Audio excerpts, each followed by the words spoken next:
감수성이라고 하는 말이 있습니다. 이게 사전적 의미는 외부 세계의 자극을 받아들이고 느끼는 성질을 말할 때 감수성이라고 합니다. 그러니까 외부에서 어떤 자극이 들어오는데 내가 그것에 대해서 얼마만큼 예민하게 민감하게 반응하냐라고 하는 것입니다. 이게 이제 의학적으로 따지게 되면은 그 반대되는 개념이 그러니까 면역성입니다. 면역성은 뭐죠? 밖에서 뭐가 들어와도 내가 괜찮은 거예요. 그런데 밖에서 뭐가 조금만 해도 들어오면 내가 이상한 거예요. 감수성이 이제 높은 것이죠. 사회학적으로는 요즘 그 성인지 감수성이다라고 많은 말들 또 하고 뭐 젠더 감수성, 뭐 인권 감수성 이런 말들을 이제 많이 합니다. 제가 생각해 보니까 그 사람이 이렇게 외부 자극 같은 거 있잖아요. 이렇게 예를 들면 이렇게 툭 건드리는 거. 저랑 저희 아내는 이 감수성이 매우 다릅니다. 그래서 저는 이렇게 툭 쳐도 뭐 잘 모르겠는데 저희 아내는 이렇게 스치기만 해도 그렇게 아프답니다. 그러니까 이게 터치 감수성의 차이가 있기 때문에 그래서 잘 건들지를 못하겠어요. 이렇게 막 어떻게 가다가 건들면은 막 이러면서 막 그러는데 이런 어떤 감수성의 차이가 있는데 오늘 이 말씀의 제목인 영적 감수성이라고 하는 것은 이제 제가 이제 붙인 이름인데 죄를 감지하고 느끼는 민감성이다라고 할 수 있습니다. 그러니까 다른 말로 하면 죄인지 감수성 정도라고 표현할 수 있을 것 같습니다. 그러니까 믿음이 별로 없을 때는 죄라고 생각하지 않았던 것들이 있습니다. 그런데 그래서 이제 그 죄책감이라든가 뭐 죄의식이라든가 이런 건 당연히 없게 되는 것이죠. 그런데 이제 하나님 본격적으로 만나요. 나 같은 죄인 살리신 그 십자가의 크신 그 은혜를 진실하게 경험해요. 그리고 이제는 주를 위해서 살아가야 되겠다고 결심을 한단 말이에요. 그러면 그 이후에 어떤 변화가 일어나냐면 그전에는 별거 아니라고 생각했던 어떤 그런 행동들이 하나 둘씩 양심에 와서 부딪히기 시작합니다. 영적인 감수성이 높아졌다라고 하는 신호인 것이죠. 예를 들면 뭐 우리가 생활 속에서 흔히 일어나는 일들이죠. 저도 가끔씩 신호 무시하는 일 많이 있는데 이렇게 무심코 신호 막 빨간불인데 그냥 지나가 버리고 별 생각 없이 길거리에다 쓰레기 버리고 분리수거 대충 안 하고 막 대충 버리고 막 제대로 안 하고 막 이런 일들. 뭐 트로트가 좋아갖고 온 정신이 막 트로트 속에 막 빠져갖고 막 하루 종일 막 몇 시간씩 막 그런 거 막 보고 있고 아니면 조금 더 무겁게 생각해 보면 회사에서 막 이게 비리인 걸 알면서 막 사인해 버리는 일들 아니면은 회사에서 막 농땡이 부리고 일 안 하고 막 그러는 어떤 것들 누군가를 험담했던 것들 막 이런 거 그 전에는 이게 별로 이렇게 나쁜 거라고 생각하지도 않고 죄라고 생각하지도 않았던 것들 이런 어떤 수많은 행동들 그리고 한편으로 또 교회를 다니긴 다녔는데 뭐 기도를 소홀히 해요. 말씀을 가까이 하지 않아요. 이런 것들이 전에는 마음에 와서 부딪히지 않았단 말이죠. 그런데 언젠가부터 우리에게 신앙적으로 뭔가 우리가 하나님을 진짜로 만나고 우리가 영적으로 깨어지게 되면은 이전에 죄가 아니라고 생각했던 것들이 하나 둘씩 죄로 인식하기 시작한다라고 하는 것입니다. 이것이 영적 감수성이 높아질 때 생기는 증상들입니다. 이제 나만이요 자신의 이 고질병을 고침받고 나서 살아계신 하나님을 이제 인정합니다. 그리고 그에 대한 여호와에 대한 그 신앙을 고백하기까지 이르릅니다. 아람의 장군으로 그전에는 자신의 나라 그리고 그 문화, 그 종교 이런 것들을 그토록 자랑스러워했던 이 나아만의 입에서 어떤 말이 나오냐면 내가 이제 이스라엘 외에는 온 천하에 신이 없는 줄을 아나이다 라는 그런 고백이 터져 나오는 것입니다. 나아만의 이런 고백은 적어도 그냥 듣기 좋으라고 한 소리는 아니었습니다. 그의 진실성이 담긴 신앙 고백이었습니다. 우리는 이제 이어지는 그의 모습 속에서 그걸 확인하게 됩니다. 오늘 본문 5장 17절 말씀인데 다시 한번 이 본문 한번 읽어보도록 하겠습니다. 시작. 나아만이 이르되 그러면 청하건대 노새 2마리의 실을 흙을 당신의 종에게 주소서. 이제부터는 종이 번제물과 다른 희생 제사를 여호와 외 다른 신에게는 드리지 아니하고 다만 여호와께 드리겠나이다. 아멘. 나아만이요 이제 다른 신이 아닌 오직 여호와께만 제사를 드리겠다고 선포하는 것입니다. 그의 신앙이 그의 예배의 대상을 바꿔버렸다라고 하는 것이죠. 이제 고국으로 돌아가기 전에 근데 한 가지를 이제 요청합니다. 엘리사에게. 이스라엘 땅의 흙을 요청하고 있는 것입니다. 왜 갑자기 흙이냐라고 하는 것은 그 흙으로 그 나라로 돌아가서 제단을 만들어서 여호와 하나님께 제사를 드리겠다라고 하는 신앙적 계획이었던 것입니다. 앞으로 아람으로 돌아가서도 다른 신을 섬기는 그 종교적 배경 속에서도 본인은 오직 여호와에 대한 신앙을 고수하겠다라고 하는 그런 단호한 결단이었습니다. 여기서 웃기는 게 나아만이요, 여호와의 백성들이 그 살고 있는 이 땅의 흙을 얻고자 했던 이 행동, 이게요 불과 조금 전까지만 해도요 그 자신의 나병을 치유받으라고 엘리사가 어디로 가라 그랬죠? 요단강으로 가라고 이제 명령했단 말이에요. 그 명령을 듣고 난 뒤에 나아만이 어떻게 했죠? 야, 무슨 요단강? 야, 우리 다메섹에는 아바나와 바르발이라고 하는 강이 있는데 이 요단강으로 가라고? 라고 하면서 이걸 엄청 막 무시했단 말이에요. 그런 어떤 그 이스라엘 땅의 그 무엇, 그 강을 그렇게 무시했던 그의 태도가 이제는 완전히 돌변해서 이 이스라엘 땅의 흙을 얻으려고 하는 그의 태도, 그의 내면의 어떤 이 변화된 상태를 엿볼 수 있는 장면이라고 하는 것이죠. 여기서 끝나지 않고 나아만은 엘리사에게 한 가지를 더 요청합니다. 이 요청은 물질적인 것이 아니라 매우 영적인 것이었습니다. 이제 나아만은 좀 더 구체적인 정황을 설명하기 시작합니다. 그게 오늘 본문 18절인데요. 열왕기하 5장 18절 말씀 함께 읽어보겠습니다. 시작. 오직 한 가지 일이 있사오니 여호와께서 당신의 종을 용서하시기를 원하나이다.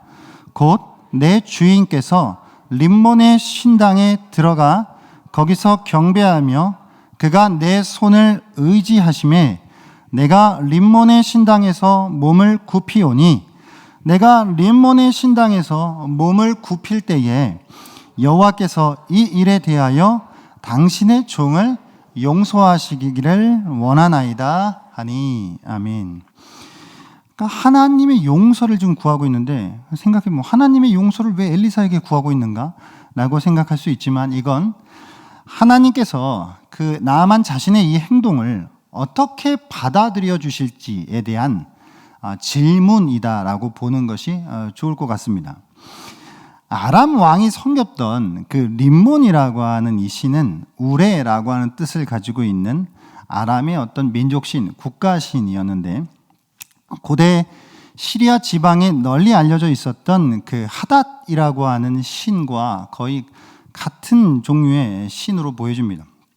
그래서 둘이를 통상 붙여서 하닷 림몬이라고 이제 부르기도 하는데 그거를 요약해서 줄여서 림몬으로 부르기도 하는 것입니다. 성경에 보면은 아람의 왕 이름이 베나닷이라고 하는 왕들이 나옵니다. 베나닷 1세, 2세, 3세 이렇게 등장을 하죠. 여기에서 이제 벤하닷이라고 하는 건 하닷의 아들이다라고 하는 것입니다. 그러니까 이 아람 왕을 하닷의 아들이라고 이름을 붙여 버리는 것을 보면은 이 하닷, 림몬이라고 하는 것이 이 아람에 있어서 매우 중요한 국가의 신이었구나라고 하는 것을 볼 수 있는 것이죠. 그러니까 당시 아람의 군대 장관이었던 이 나아만이 이 왕궁의 예법대로 그 왕과 함께 림몬의 신당에 들어가서 제사에 동참해야 했던 것입니다. 아람 왕의 최측근이었기 때문에 아람 왕이 림몬 신당에 들어갈 때 그 왕을 부축하고 또 절하는 것을 옆에서 도와줘야 했던 것입니다. 그 나아만은 자신에게 있어서요 이런 일이 불가피한 일이라고 하는 것을 알고 있었습니다. 그래서 앞으로 또 자신이 행해야만 하는 그 일에 대하여서 하나님께서 그것들을 용서해 주실지에 대하여서 묻고 있는 것입니다. 그런데 여기서 나아만에게 있어서 분명한 것은 무엇이냐면 그가 충성을 향했던 대상은 아람 왕이었지 그 림몬 신이 아니었다라고 하는 것입니다. 요약하면 이렇습니다. 나아만은 이제 하나님의 특별한 땅에서 가져온 그 흙으로 제단을 만들어 가지고 그곳에서 이제 아람 땅에서 살아계신 하나님을 예배하기로 했습니다. 다만 한 가지 피할 수 없는 예외 상황이 있는데 림몬의 신당에서 그 공적인 임무를 수행해야 하는 아람 왕을 도와서 그 제사에 참여해야 하는 그 일이 문제였던 것입니다. 자, 이제 엘리사에게 조심스럽게 자신의 속마음을 털어놓고는 숨을 죽여 엘리사의 답을 기다리고 있었던 나아만에게 엘리사는 이렇게 답합니다. 그것이 오늘 본문 19절, 열왕기하 5장 19절 말씀 한번 읽어보겠습니다. 시작. 엘리사가 이르되 너는 평안히 가라 하니라. 그가 엘리사를 떠나 조금 가니라. 아멘. 엘리사의 이 대답이요, 나아만의 이 림몬 신당에서의 이 어떤 제사의 참여, 이 행동에 대해서 그거 자체를 긍정하는 것인지 아니면 부정하는 것인지에 대해서 딱 잘라서 이것이다 라고 말할 수는 없습니다. 그럼에도 이 대답은 엘리사가 하나님을 대신해서 나아만을 인정해 준 것이다 라고 할 수 있는 것이죠. 엘리사도 하나님의 용서가 있을 것이다 라고 그렇게 판단을 했다라고 볼 수 있는 것입니다. 저는요, 요 대목을 이제 묵상하면서 어쩌면 이것이 우리 중에요, 명절만 되면 머리가 아프신 분들이 있으시죠? 정말 어쩔 수 없이 가족 그 제사에 참여하시는 분들, 심지어 또 음식을 준비하고 막 그 같은 공간에서 그걸 막 바라보고 있어야 하는 분들. 이게 뭐 또 시간이 많이 지나면 이제 무뎌지지만 처음엔 이게 마음에 와서 많이 부딪힌단 말이에요. 그런 어떤 것들로 힘들어하는 분들에게 조금은 위안이 되는 말씀이지 않을까라고 하는 그런 생각을 해봅니다. 예, 다른 걸 다 떠나서 이제 가장 여기서 중요한 핵심이 무엇이냐면 나아만에게 있어서 영적인 감수성이 높아졌다라고 하는 것이죠. 한 나라의 고관 대작 신분으로 행해야만 했던 그 피할 수 없는 행동에 대하여서 하나님께서 어떻게 생각하실까? 하나님의 용서를 내가 받을 수 있을까? 라고 하는 것에 대한 관심을 갖기 시작했다라고 하는 겁니다. 어쩌면요, 나아만이 이거 그냥 무시해도 되는 것이죠. 원래 하던 대로 그냥 해도 그만이었을 수 있던 일이었습니다. 하지만 그의 높아진 이 영적인 감수성이 그걸 그냥 넘겨버릴 수가 없었던 것입니다. 이 문제에 대해서 그는 선지자를 통한 정확한 판단을 듣고 싶었던 것입니다. 이제 선지자가 평안히 가라라고 이제 인정을 나름대로 이제 받은 것이죠. 이야기가 이제 이쯤에서 마무리되면 이제 아름다운 이야기가 이제 됐었을 것입니다. 그런데 이제 곧바로 이야기가요, 게하시에 대한 이야기로 넘어갑니다. 게하시는 자신의 주인인 엘리사가 나아만의 그 예물을 거들떠보지도 않고 돌려보낸 것이 영 마음에 들지 않았습니다. 그래서 결국은 나아만의 뒤를 쫓아가가지고 은 두 달란트와 옷 2벌을 받아가지고 이제 오는 것이죠. 지난 시간에도 우리가 살펴본 것처럼 엘리사가 그 나아만의 예물을 거절한 것은 나아만의 이 나병이 고침받은 것이 이게 뭐 엘리사의 능력 때문도 아니고 나아만이 가지고 왔었던 그 예물 때문도 아니라 이것은 오직 하나님의 무조건적인 은혜임을 드러내기 위함이 예물을 거절하는 것에 담겨져 있었던 뜻이었다라고 말씀드렸습니다. 그러니까 엘리사는 눈에 보이는 예물보다 오히려 하나님의 능력이 어떤 그 한 사람 안에서 어떻게 역사하시는지 그것을 보는 것, 그것으로부터 커다란 기쁨을 얻었던 것입니다. 그러나 게하시는 달랐죠. 이제 우리가 당시에 이 선지자와 선지자의 종들이 살았던 삶이 아마도 뭐 기근도 있고 그러니까 배고프고 궁핍하고 춥고 막 그런 어떤 생활을 했을 것이고 뿐만 아니라 어떤 그들의 엄격한 규율 속에서 매우 검소한 생활을 했을 것이다라고 하는 걸 추정해 볼 수 있습니다. 그런 와중에 게하시에게 있어서 바로 눈앞에 훨씬 더 편안하게 살 수 있는 기회가 찾아온 것이죠. 이 게하시는 엘리사의 최측근으로서 스승이자 주인인 엘리사와 함께 동행하면서 그동안 수많은 기적과 역사를 경험했을 것입니다. 근데 이제 어느덧 그의 마음속에 세상에 대한 미련이 싹트고 있었다라고 하는 것이죠. 좀 더 편안한 삶을 살 수는 없을까? 스승님이 가지고 있는 저 능력이라고 한다면 우리는 좀 더 여유 있는 생활을 할 수 있을 텐데, 우리가 도대체 언제까지 이런 궁핍한 생활을 이어가야 하는 거지? 나는 어떤 식의 이런저런 생각이 그의 머릿속에서 사라지지 않고 있었던 모양일 것 같습니다. 근데 때마침 기회가 찾아온 것이죠. 바로 나아만의 예물이었습니다. 이걸 결국 받아들고 와서 숨겨요. 결국 이 일 때문에 게하시는 나아만이 걸렸었던 그 나병에 걸리고 맙니다. 오늘 본문 5장 27절 말씀 한번 읽어보도록 하겠습니다. 시작. 그러므로 나아만의 나병이 내게 들어 내 자손에게 미쳐 영원토록 이르리라 하니 게하시가 그 앞에서 물러나오매 나병이 발하여 눈같이 되었더라. 아멘. 이스라엘 사회 속에서 나병에 걸린 사람은 공동체 밖으로 추방되었습니다. 그리고 이제 나병이 다 낫다라고 진단되는 그때야 다시 공동체로 받아들였던 것입니다. 그렇기 때문에 게하시가 나병에 걸렸다라고 하는 이 사실은 이제 그가 하나님의 백성으로부터 그 백성의 울타리 밖으로 쫓겨나가졌다라고 하는 것을 의미하는 것입니다. 특히 게하시 본인뿐만 아니라 그의 후손들이 영원토록 나병에 걸릴 것이다 라고 하는 이것은 이 어떤 어마무시한 심판의 메시지는 그의 후손들 모두가 다 나병에 걸릴 거다라고 하는 것이라기보다는 이것은 그 후손들이 나병 환자가 이스라엘 공동체에서 추방되는 것과 같이 그의 후손들이 이스라엘 백성들, 하나님의 백성들의 위치에서 제외될 것이다 라고 하는 그런 어떤 심판의 메시지로 보는 것이 좋을 것 같습니다. 이 성경에서 게하시다라고 하는 이 인물에 대해서 막 정확하게 이 인간이 어떤 인간인지에 대한 것을 자세하게 다루지는 않습니다.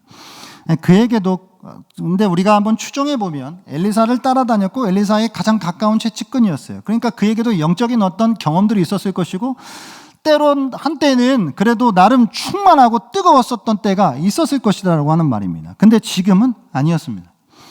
영적 감수성이 둔감해져 버렸습니다. 하나님을 섬기는 신앙을 버리지는 않으면서도 동시에 재물을 탐하는 마음을 버리지 못하고 있는 것이죠. 믿음이 충만했을 때는 죄라고 여겼던 그 행동들을 이제는 별 대수롭지 않게 생각하는 상태가 되어버린 것입니다. 내가 나아만에게 요 정도 예물 받아온다고 하는 것이 뭐가 어때서 라는 식으로 이제 전락해 버렸다라고 하는 것이죠. 이게 성경이요, 지금 이방 나라의 종인 이 나아만과 이스라엘 선지자의 종인 게하시, 이 두 인물의 영적 감수성이 어떻게 변화되고 있는지를 비교하면서 좀 더 우리에게 극적인 메시지를 전달해 주고 있는 것 같습니다. 자, 우리는 자신의 병이 어떻게 고침을 받게 되었는지, 자신에게 무슨 일이 벌어진 것인지를 경험하게 된 이 나아만이 자신의 직업과 관련된 그 삶에 대하여서 어떤 태도를 취했는지를 이제 보게 되는 것이죠. 그래서 우리는 그가 고국으로 돌아가서도 어떠한 태도와 자세로 살아가려고 했었는지를 엿보면서 매우 중요한 통찰을 얻게 되는 것입니다. 이런 것이죠. 주님을 우리가 만나요. 그 신앙을 결단해요. 나는 이제 하나님의 영광을 위해서 살겠어 라고 그렇게 다짐을 해요. 그런다고 해서 우리 모두가 막 직업을 바꾸거나 막 신학을 공부해서 목사가 되어야 하는 것은 당연히 아닙니다. 또 뭐 세상 일과는 담을 쌓고 막 찬양만 듣고 찬양만 부르고 교회 안에서 살고 죄단 세상에는 근처에도 안 가는 것이 옳은 것은 아닙니다. 나아만이 여호와 신앙을 가졌지만 여전히 아람 왕을 섬기고 자신의 자리에서 그에게 맡겨진 업무를 보기로 합니다. 뿐만 아니라 다니엘이 있죠. 다니엘은 이스라엘 땅을 침공해서 그들을 포로로 잡아가 버린 그 원수국 바벨론에서 그 나라와 그 왕을 섬기면서 살아가요. 여러분, 우리는 어쩌면 하나님을 부인하는 그 윗사람 밑에서 일을 해야 하는 수도 있습니다. 아니면 우상 숭배적인 문화가 가득한 곳에서 직업을 가져야 될 때도 있습니다. 물론 극단적인 상황에 우리가 직장을 옮기거나 직업을 바꾸는 일이 필요할 때도 있습니다. 하지만 제가 여기서 드리는 말씀은 무조건 떠나는 것만이 답은 아니다라고 하는 것이죠. 오히려 환경이 아람 왕을 섬겨야 하는 그런 환경일수록 더 필요한 것, 더 요구되어지는 것은 무엇이죠? 바로 그것이 영적인 감수성입니다. 우리가 놓치지 말아야 하는 것, 그것이 바로 오늘 말씀 속에서 영적인 감수성입니다. 죄를 진지하게 다뤄야 하고 죄에 민감하게 반응하는 영적인 민감성을 우리는 높여야 합니다. 나만이 엘리사에게 구한 것은 여러분 하나님의 용서였어요. 그러니까 잘 생각해 보세요. 나만이 림몬 신당에 가서 아람 왕을 도와 그 제사에 참여하는 그 행동 자체가 엄밀하게 이야기해서 하나님께서 보시기에 기뻐하시는 행동은 아니에요. 다만 엘리사가 여기서 평안히 가라라고 한 것은 그 일에 하나님이 그 일에 하나님의 용서를 구한 그 나아만에게 그것을 허용해주고 인정해줬단 말이에요. 그러니까 그 행동 자체가 의로운 행동이었다라는 말이 아니고 그거가 비록 의롭지 못한 행동일 수 있지만 나만이 처한 그 특수한 환경 속에서 하나님이 특별하게 허용해주고 인정해주는 일이었다라고 하는 말이죠. 우리는 가급적이면 할 수 있는 대로 더 하나님께서 기뻐하시는 그 의로운 행동으로 나아가야 하는 것이 맞습니다. 그 영적인 감수성을 우리는 높여서 어떻게 하면 더 하나님께서 기뻐하시는 행동, 어떻게 하면 더 죄된 자리에서 벗어나야 되는지에 대한 것들을 고민하면서 살아가야 하는 것이 맞다란 말이에요. 그러니까 여기서 나아만이 엘리사에게 물어본 이 하나님의 용서란 말이에요. 용서. 이건 그러니까 이 자체의 행동은 그렇게 하나님이 기뻐하실 만한 행동이 아니었기 때문에 용서를 구하고 있는 거예요. 용서 언제 하는 거죠? 용서는 죄를 지었을 때 받는 게 용서예요. 그러니까 이 행동 자체는 좀 뭔가 문제가 있는 거예요. 문제가 있지만 인정을 받은 것이죠. 그가 처해 있는 특수한 상황 속에서 인정을 받은 것일 뿐입니다. 제가 고등학교 당시에 성령을 체험하고 예수님을 인격적으로 만나고 난 뒤에 교회 생활을 하면서 고3 담임 선생님과 가벼운 논쟁을 벌였던 적이 있습니다. 주일 공과 시간이었습니다. 당일의 주제는 주일 성수에 대한 문제였습니다. 주일 예배를 드리지 못하는 것에 대해서 어떻게 생각하느냐라고 하는 주제였습니다. 저는 그 당시에 주일 예배를 드리지 못한다고? 그러면 천국 못 가는 거 아닌가? 천국 가나? 지옥 가는 거 아닌가? 라는 식의 생각을 가지고 있었습니다. 당시 저에게는 주일 성수란 어떠한 상황 속에서도 목숨을 걸고 지켜야 하는 가치였기 때문입니다. 이게 물론 지금이야 신학을 배우고 신앙의 연륜이 쌓였기 때문에 주일 예배를 참석하는 것과 참석하지 않는 것이 구원과 관련이 있는 것은 아니다라고 하는 정도의 것은 알지만 당시 저에게 있어서 따끈따끈한 저에게 있어서는 주일 성수를 못 지켜? 그럼 지옥 가야지라는 어떤 그런 엄격한 잣대가 저에게 이제 있었던 것이죠. 나름 한편으로 생각해 보면 작은 것 하나에 민감하게 반응했던 때였다라고 생각을 합니다. 여러분, 온라인 예배를 드릴 수밖에 없는 요즘 우리는 어떠합니까?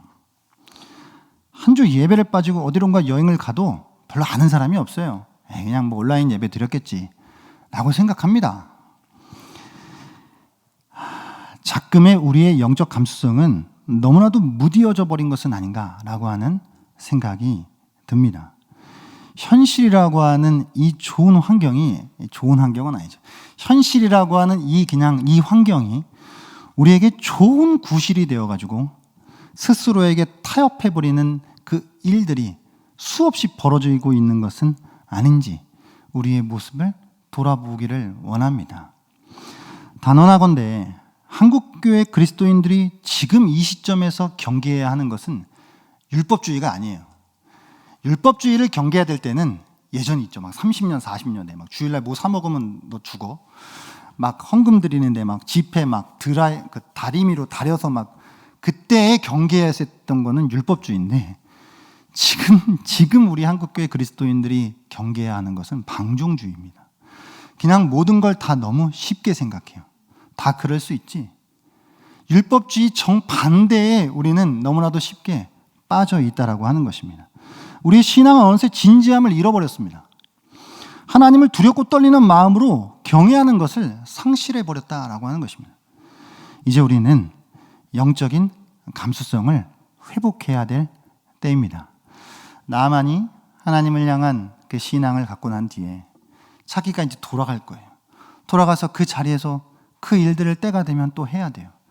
이게 그 마음속에 걸리고 있었던 거예요. 이걸 어떻게 해야 하나. 그래서 엘리사에게 그 문제에 대해서 지금 묻고 있는 것이죠. 우리는 지금 너무나도 많은 변명과 구실을 댈 수 있는 그 환경 속에서 우리의 신앙을 돌아볼 필요가 있습니다. 그래서 너무나도 많은 것들을 쉽게 생각해 버리고 그냥 다 그럴 수 있지. 저 사람도 그러는데, 저분도 그러는데 라고 하면서 그냥 그렇게 흘러가고 있는 것은 아닌지, 우리가 지금 더욱 영적인 감수성, 이렇게 뭔가 작은 것들 안에서도 이것이 정말 하나님께서 기뻐하시는 것일까? 이게 혹시 하나님께서 죄라고 말씀하시는 것은 아닐까? 라고 하는 그 감수성을 높여야 될 때인 줄 믿습니다. 우리 모두가 더욱더 이와 같은 때에 우리의 영적인 민감성, 죄인지에 대한 그 감수성을 높여서 하나님께서 기뻐하시는 삶을 살아갈 수 있는 우리 모두가 되기를 주의 이름으로 축복합니다.